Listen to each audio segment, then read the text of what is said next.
राजकारणात अनेकांची वादग्रस्त विधानं आपल्याला नेहमीच ऐकायला मिळतात. कधी कोणाच्या बोलण्यात स्पष्टता असते तर कधी कोणाची जीभ चुकूनही घसरते. असाच एक व्हिडिओ सध्या सोशल मीडियावर व्हायरल होतोय.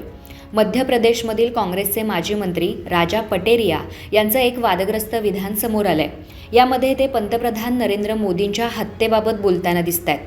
मात्र नंतर त्यांनी हे आपलं वक्तव्य मागे सुद्धा घेतलंय. आता या व्हिडिओत ते नेमकं काय म्हणतात ते तुम्ही एकदा ऐका.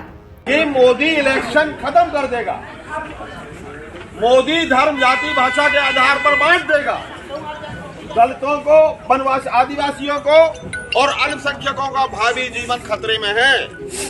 संविधान यदि बचाना है तो मोदी की हत्या करने के लिए तत्पर हो, हत्या इंदसाइज कराने का काम। कार्यकर्ता की उपेक्षा। ऐकलात तर तुम्हाला हा विषय लक्षात आलाच असेल. यावर राजा पटेरिया यांनी माध्यमांशी बोलताना सांगितलं की माझ्या म्हणण्याचा अर्थ हा पुढच्या निवडणुकीत मोदींना पराभूत करा असाच होता. एवढंच नाही तर ते उद्गार हे बोलण्याच्या ओघात निघून गेलेत असा दावा त्यांनी केलाय.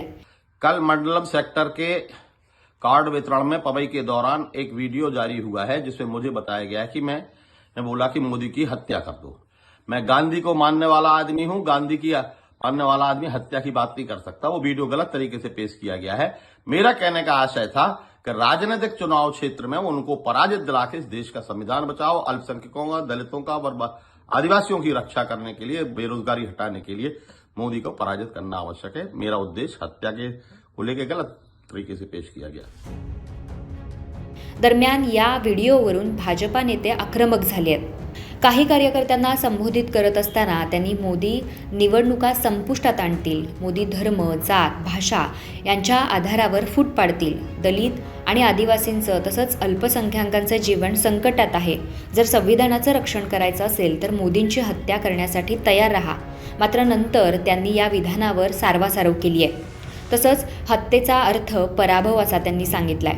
हा व्हिडिओ व्हायरल झाल्यानंतर राजा पटेरिया म्हणाले की माझ्या बोलण्याचा अर्थ हा पुढच्या निवडणुकीत भाजपाचा पराभव करा असा होता.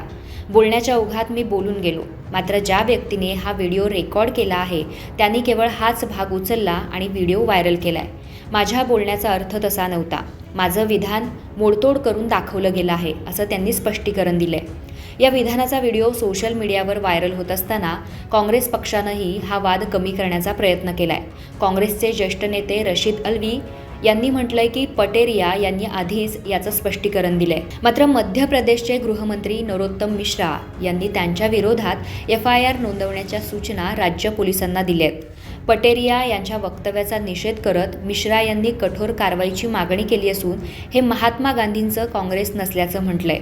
ही इटलीची काँग्रेस आहे आणि इटलीची मानसिकता मुसोलिनीची आहे. त्यामुळं काँग्रेस नेते राजा पटेरिया यांचं चुकून चुकलेलं हे विधान नेमकं काय वळण घेतंय आणि या प्रकरणाचे पडसाद नेमके काय होतील हे आता वेळच ठरवेल.